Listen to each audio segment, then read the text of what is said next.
Wong-Tam, Member of Provincial Parliament for Toronto Centre. Joining me today at the podium are MPPs Jessica Bell of University of Rosedale, as well as Chris Glover of Spadina-Fort York. And also at the podium with us are Sumay Cheng, who is the Executive Director of Street Haven, and Sarah Crosby, who is in the studio gallery today with her newborn, Mia. Their message is dire, and we are coming together to call upon the Ford government to declare homelessness a humanitarian disaster and to ask them for a Made in Ontario solution. The provincial government must do more, significantly more, to address the housing crisis in Ontario. We are looking for solutions from them. The Financial Accountability Office of Ontario estimates that over 16,000 Ontarians are homeless on any given night, of which 40 to 60% are experiencing chronic, long-term, and repeat homelessness. The real number of Ontarians who are homeless or facing imminent homelessness is much likely higher, as are many are sleeping on couches or staying with family and friends, since the shelters are nearly full every single night. In Toronto, shelters in every sector are full or near capacity. There are almost 85,000 households waiting on the subsidized lists for housing in Toronto. The wait time for a subsidized one-bedroom apartment in Toronto can take up to 12 years, and sometimes even 37 if a tenant is restricted to a particular building or a location. The wait list for supportive housing in Toronto is essential to ending homelessness, and we need to get that number down. Right now, it is sitting at 24,000 people deep. In their report of 2021, the FAO concludes that the province will not achieve its goal of ending chronic homelessness in Ontario by 2025. The Auditor General of Ontario has also cited that the Ford Conservative government has actually no plan to end homelessness or to address the housing crisis.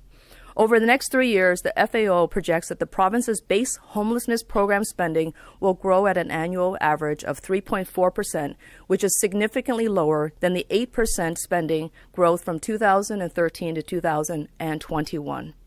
No matter where you live in Ontario, in cities or towns, large or small, rural or urban communities, northern communities, you have witnessed this explosion in homelessness. Ontario is one of the most prosperous jurisdictions in the world, and yet this government is condemning people and families to stay in parks, ravines, and forests. They are living in tents. They are starving. The Ford government has the power to end homelessness. We all know that. Instead, they let people with serious health and mental health conditions die in our streets and communities while refusing to acknowledge homelessness as a crisis. In 3 days, the Ford government will be tabling yet another budget. We will all be watching for their Made in Ontario solution to end homelessness.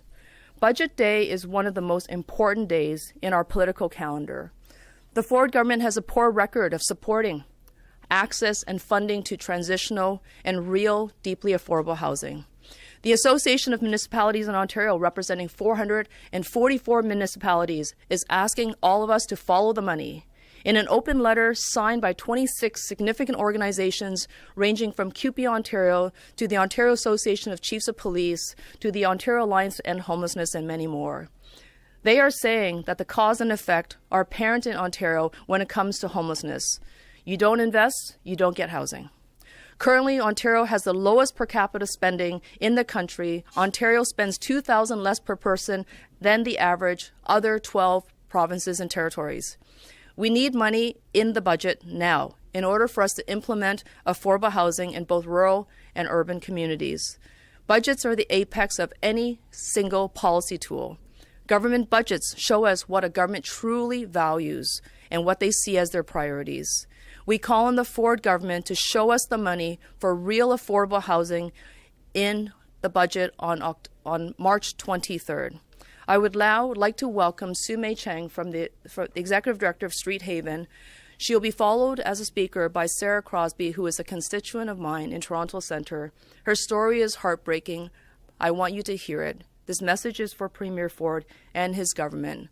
Following them will be Jessica Bell, the Ontario official NDP housing critic. Thank you. Thank you, Kristyn. As mentioned by Kristyn, my name is Sumi Chang, and I'm the Executive Director for Street Haven, a multi-service women's agency that's been serving homeless women for 57 years. In the last few years, we have seen the homeless issue become more complex. We're seeing more women becoming homeless because housing is unaffordable. The housing crisis is a homeless crisis, and that is a women's crisis. This time last year, we served nearly 1,000 women in our 2 shelter programs, but we have only served half of that this year because there is no affordable housing to send them to. The housing crisis has further marginalized these women, the majority of whom are living in deep poverty with only social assistance as their main source of income. The lack of significant investments in affordable and supportive housing is deepening the homeless and housing crisis. Street Haven operates supportive housing units across Toronto, and we desperately want to bring on more affordable housing for women in need. But we can't. Our organization is running structural deficits because we are operating public essential services that have been historically underfunded by our government funders. We've been asked by governments to unrealistically fundraise to operate these public services, including supportive housing units that we're operating on behalf of the province. Like many of my colleagues from sister agencies across Ontario who are standing with me today, we have a great interest to introduce more quality and affordable housing, and we have the right conditions to make it happen. But because there is no provincial funding available, we can't. Everywhere we turn to for help, we're sent elsewhere. It's become a vortex, and we spin endlessly. This housing crisis is worsening, and the situation is so bad that homeless people are now aging in shelters rather than in their own homes. There is a real sense of urgency. We need deeply affordable housing now. It needs to address the complex care needs that these homeless people have, and it needs to have a gender-based lens, including investing in women-only affordable housing. Thank you. And Sarah. Good morning. My name is Sarah Crosby, and my story is quite sad. I was living in Toronto community housing for the past 10 years, and when my situation changed, I became pregnant. I had to leave my home. I turned to the city, and community housing told me that they could not help me. I could not get a priority transfer, and so I turned to the shelter system, and they told me that once my child was born that I would be priority. And I called them from the hospital when my daughter was born, and they told me it's a waiting list. So it's a waiting list for that. And my daughter is now almost 7 weeks old, and they're still telling me it's a waiting list. I have nowhere to go. I have a friend that took me in, but my situation will be changing, and I will probably end up on the street because the city just doesn't have anywhere for me to go. I don't understand what is going on. 100% capacity is too much. I really don't. I have no words for what's going on. I'm sorry. Thank you. Yeah, thank you. Thank you. I would like the government to open up more shelter space, spend more money. Like, this is ridiculous. A family should not have to be homeless for 7 weeks or 8 weeks. I called before my situation was even where it is now. I've been trying to get into the shelter system, and there's no help. The Ford government needs to spend money on this for sure. We're going to be homeless. Thank you. Thank you so much for coming, Sarah. I know it's very hard to share your story. And thank you to the affordable housing and supportive housing providers who have come in today. They understand how important it is, which is why they're here. And also thank you to Sume, Kristyn Wong-Tam, and MPP Chris Glover for being here as well. My name's Jessica Bell. I'm the NDP's housing critic. If you are a low or moderate income earner or in need of supportive housing, finding a home you can afford to rent is akin to winning the lottery in Ontario today. Under the Conservatives, the housing crisis for all income earners at every level has gotten worse. Homelessness has gotten worse. The price of rent has reached record highs. Evictions are going up, including illegal evictions, and the dream of home ownership has gone up in smoke. I fear, and I've feared this for a long time, the Conservatives are not taking the homelessness and affordable housing crisis seriously. This year, the government cut planned spending on homelessness programs by another $82 million compared to what they were looking at spending the previous year. We are also seeing the impact of Bill 23. The Conservatives have kneecapped municipalities' ability to provide affordable housing and shelter services to people in need. The City of Toronto came out with a report last week assessing their housing plan and the impact of Bill 23 on that housing plan, and the City of Toronto concluded that they are on track to lose $1.2 billion in development fee revenue earmarked exclusively for affordable housing and shelter services. In a province as rich as ours, it is a moral shame that the Conservative government is not doing enough to help people in need. We have heard from my colleagues the Conservatives' budget is coming out on March 23rd, on Thursday. We very much need to see the Conservative government release a comprehensive plan on how they plan to end homelessness. As my colleague MPP Kristyn Wong-Tam said, the Auditor General has found that in 2021, the Conservatives had no plan to address homelessness, and I fear now in 2023, they've not only got no plan, they're making the situation even worse. We are also calling for the Ontario government to invest in the programs that we know help people find homes and get the support they need. And that includes more investment in community housing programs, in mental health programs, and in the Social Services Relief Fund. And finally, it is absolutely critical that the Conservatives repeal the worst parts of Bill 23 so that municipalities have the revenue they need to build affordable housing and provide shelter to people in need. People are living and dying on our streets. That should not be happening. And the Conservative government has a moral responsibility to address this crisis in the upcoming budget on Thursday. Thank you. Thanks, Jessica.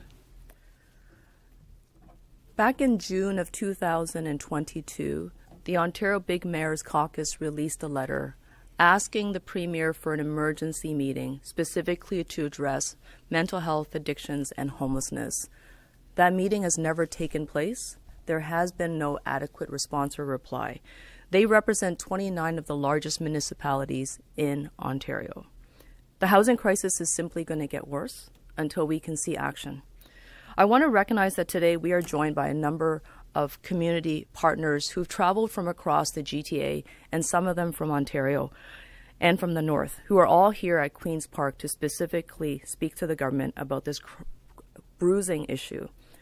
We have Fred Victor, Street Haven, the Peel Alliance to End Homelessness, and Peel Poverty Action Group, Ernestine's, Nellies, Dixon Hall, St. Felix, Cornerstone Housing for Women, Harmony House, Elizabeth Fry Society of Northeastern Ontario, Friends of Ruby, the Toronto Alliance to End Homelessness,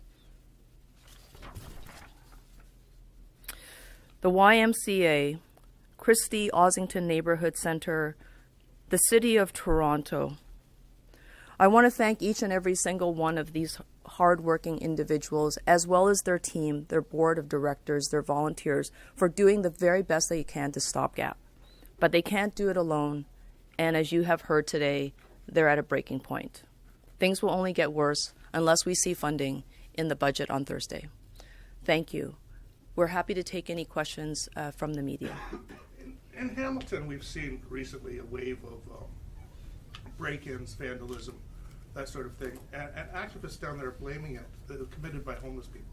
And activists down there are blaming that there's no supports. These people are acting out of desperation. Is that a symptom of this? So you will find that there are business associations as well as different institutional stakeholders who are all flagging the same issue for the government, is that if you don't provide adequate housing and supports for individuals, they will not be taken care of. So you may be able to see some correlation. It's hard to say if it's exactly that, but we do know this, is that every sector who signed that letter, which was released on the weekend, it was published in major newspapers across Ontario that specifically called for the government to invest in housing. They weren't calling for the government to invest in more policing or more security. They were calling on the government to invest in more housing. And that's the call for us today. Is there a question?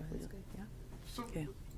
Ford is going around the province and his ministers saying that, building homes in the Greenbelt is going to, help to solve this problem. If he thinks that building, $1 million plus homes is going to solve the problem, does he not understand this? Understand what the problem is with homelessness? The Auditor General has also cited that they have no strategy to end homelessness or to deal with the housing crisis that is adequate.